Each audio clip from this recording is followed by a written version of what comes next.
Okay, so I'm just dicking around with the Explorer here, and I am messing with the front air shocks. I have air lines hooked up to them now, and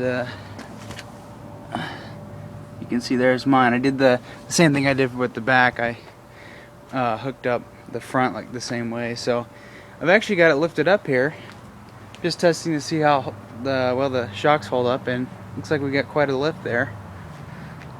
I'd have to get it out in the cul-de-sac there to actually see how level it is.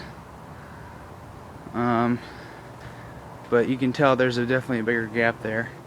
Don't know what the PSI is. I think it's probably going to be around 40 or so. So basically the same in the back. Yeah, we got to see how this rides. I wouldn't want to drive it like that a little bit too much without a steering alignment, because it lifts the front up and shortens your tie rod, so it changes your steering alignment. So we may have to redneck adjust that like I normally do. But here are my lines. Got it up to a T fitting over there by the rack and pinion, and then just rednecked two pieces of hose together, basically the same way I do it with the air shocks. So let's see if I can do this. Now, I could technically put this up in the car and just leave this there. Make sure this is sealed up and it's not leaking here, so you can hear it, it's not leaking. If I want to release pressure, I just do this. You can see it lowers it. Then, got it.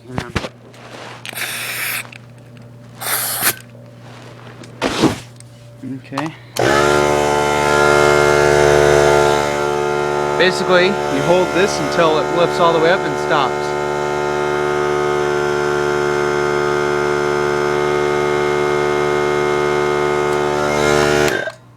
That's about all you really want, actually. Now let's open the hood, put this through, and tie it somewhere, and make sure we don't have too much excess. I may have to trim it. But yeah, I think this will work for now. I will check for leaks on that T fitting and here just to make sure. But yeah, I think this will work for now. Yeah. And I also added extra air pressure to the back to level things out. But this looks pretty sweet, sitting up higher.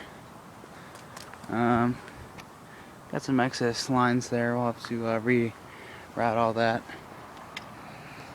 But yeah, it's looking a lot better. I don't know how the steering alignment is. Didn't really change a whole lot, but I think that'll do for now. Let's check this side. Oh yeah, says it normally. I think I might take it for a test drive.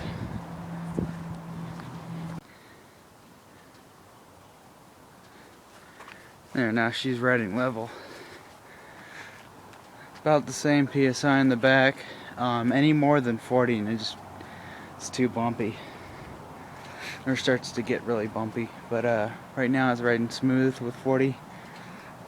Or about 36. And the front I'm not sure what it's running at. But it's enough to give me more headroom for the tire. But she's sitting pretty level actually now, because the front's up an inch higher. So yeah, this side is a teeny bit lower, just by like, you know, that much, not even a half inch or anything. Real small bit.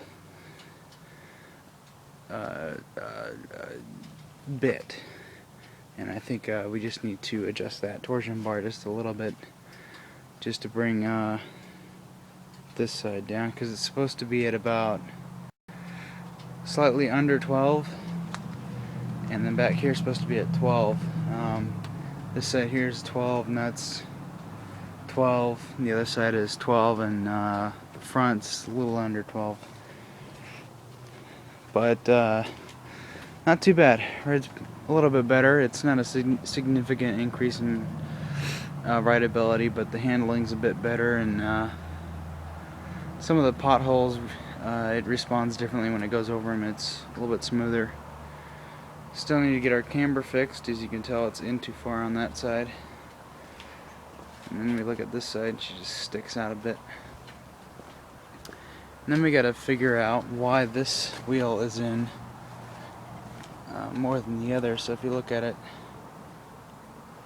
I've showed you this before, and it sticks out here. So I may get her in for an alignment in a few weeks and have them check that out and figure out why it's doing that.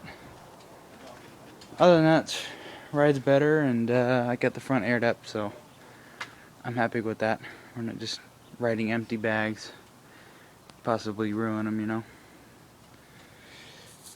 Well, bye bye.